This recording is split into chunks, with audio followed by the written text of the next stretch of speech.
Arrume-se comigo pro meio médico do meu namorado. Você tá com etiqueta, tu sabe? Eu sei, eu. Galerinha do... Ai.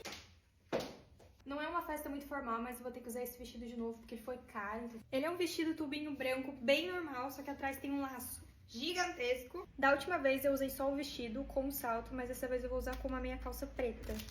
Eu acabei de comprar e dei uma provada e eu acho que eu rasguei. E eu quero usar com escarpão preto, que é o único que eu tenho. Esse aqui é guerreiro, viu? A make é essa, o cabelo vai solto e liso assim. E depois eu vejo quais acessórios vão ficar legal. Coloquei o vestido. Gente, ele é assim. Ficamos assim. Vou pôr esses brinquinhos de mãe, porque combina com o vestido.